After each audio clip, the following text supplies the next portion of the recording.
Hey guys, this is CSDX, but you can call me Sean, and despite the views on my last video, which honestly thank you so much for that, it really means a lot, I don't think this will do well enough to make a difference, but honestly, WWE 2K has an issue with exclusive playable characters. And technically speaking, I do not mean my faction. It has taken quite a while for 2K to get a hang of making a wrestling game, especially given how they acquired the license for making WWE games in 2013 from former publisher THQ, who ironically enough kinda came back as THQ Nordic and is now publishing the soon-to-be-out AEW Fight Forever game. Heck yeah, get that game.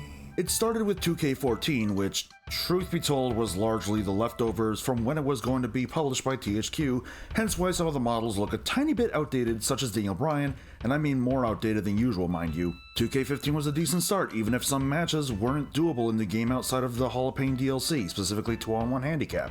But hey, it runs great on the Steam Deck, believe it or not. Though it isn't listed on Proton Database, even as one to report on. I don't understand that. Too bad I still can't play as Paige and use a proper moveset since the PC version for whatever reason excluded Paige, so I still can't have the full package for the PS4, PC, Xbox One versions. And My Career was a neat way to play as your Caw in their own story mode, even if creative had nothing for me for 3/4 of a full year. 2K16 was okay. The submission system just royally sucked and took a lot of time to get used to. I even did a rant on it back when I did rant vlogs about stuff on occasion. A DLC pack broke Universe Mode, which showed just how little 2K lets the devs test these things, and in My Career, you were asked to do things to earn the authority's trust. The authority being a somewhat prominent heel stable at the time, running things on screen, but a lot of the time you were upsetting them because they asked you to do things that were impossible to do, such as leaving the ring in a Royal Rumble match for whatever reason, or trying to chain grapple in a multi-person match, even though that's not able to be done in a multi-person match. Did they not test this enough either? 2K17 was alright. My Career, I barely remember from it, admittedly. It was that little of a footnote. 2K18 abandoned the PS3 360 versions in favor of My Career being a sort of RPG, I guess, and having you rely on loot boxes to unlock everything in a means that makes me think they were going to use microtransactions, which Diablo 4 apparently showed there more transactions than anything but micro, but were removed at the last minute after backlash NBA 2K18 received. And they cost a lot of virtual currency, which is the in-game currency of these games, which is only a lot because the amount you otherwise would earn is abysmal and made it an absolute grind, especially if you're playing on easy mode. Even with the ability to use the DLC moves freely in My Career, it wasn't enough to bring me back to it. And then soon enough, 2K19 came and made My Career and the game itself fun. Like, legitimately fun, genuinely enjoyable even. They had finally found that balance. On top of that, My Career was its own little story mode, and you could unlock and play as original characters such as Cole Quinn, who in My Career had been struggling to find a gimmick to work with until he just decided to be himself. You could also unlock recurring My Career character Baron Blade, who in 2K15 was a wrestler, in 2K18 retired as a producer. I forgot I wrote this, sorry. And in 2K19, aged about 30 years and ate a beehive. It felt great to be able to use these original characters. Then Yuke's left development due to a number of arguments and issues they've had with 2K, which caused Visual Concepts to take over, build the game from the ground up in what was likely less than 3 months for all I know, and 2K20 ended up being the worst WWE game of all time, as well as an omen for what was to come just a few months later. On the plus side, you could enjoy some My Career unlockables such as Riley Flash and Ribby the mascot. I never said they were all great.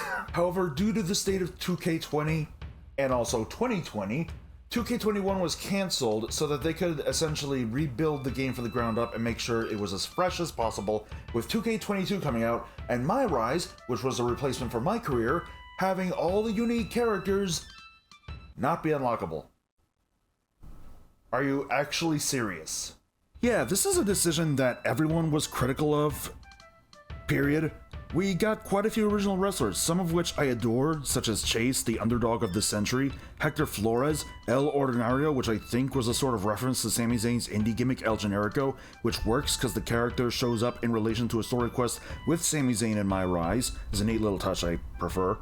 Paragon J. Pierce, who's supposed to be a big star in Japan having skipped NXT to go straight to SmackDown, and quite a few more, so it was up to some modders to save the day, as content creators such as What's the Status and World's Finest ended up modding the wrestlers unique to MyRise as well as My Faction to community creations, as 2K22 was the start of co-uploads and such being cross-platform.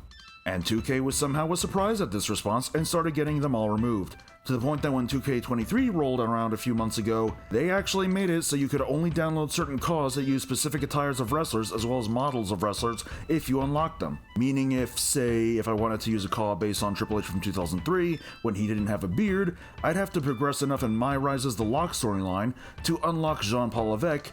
Or if I wanted to download a CAW of B-Fab as a wrestler, I'd have to pay for the Steiner Row pack that included B-Fab as a manager to be allowed to download it. And since that means I'd have to have wrestlers such as Gabriel Slade and the magnificent Trent Shaw in the game already playable, that means I can't download them as they're quote-unquote locked.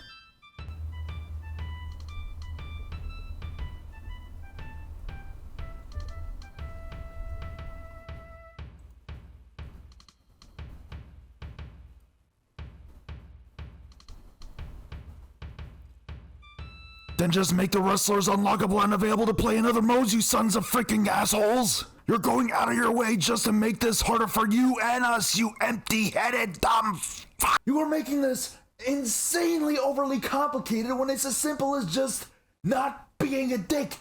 And you know what? I am heavily involved in politics, and I may not be entirely accurate on this, admittedly, but I got a feeling that if Republicans and Democrats, in America mind you, actually have the option of working together to solve all the world's problems on both sides of the equation, minus the problems that actually aren't problems, and choosing to ridicule you for how ridiculous you're being, they would take that one opportunity to work together for good. Well, as far as good as going for the definition, and choose to ridicule you for how goddamn ridiculous you're goddamn being. This is just stupid. There's no other way that I can describe it outside of what I just yelled about.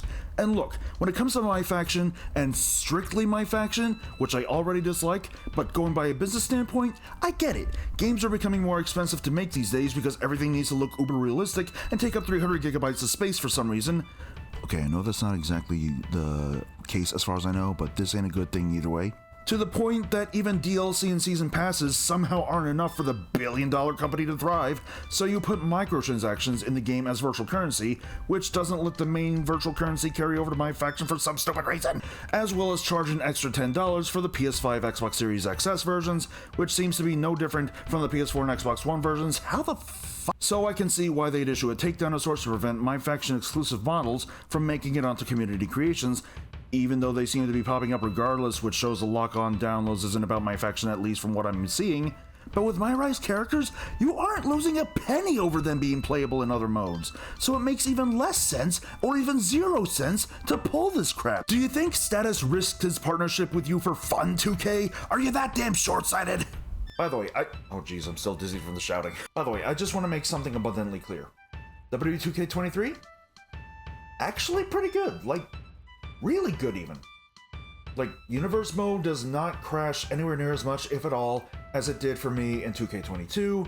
The 2K Showcase did an interesting take on things where you play as Cena's opponents instead of Cena, since the showcase is about Cena, on top of the fact that they actually took the tired and repetitive "you can't see me" meme and actually did something that was funny with it, I am not gonna lie. Two things at that if you count the commercial. War Games is an absolute blast, but the lock on MyRise exclusive characters is so dumb that if it were an IQ, it'd be a very low IQ.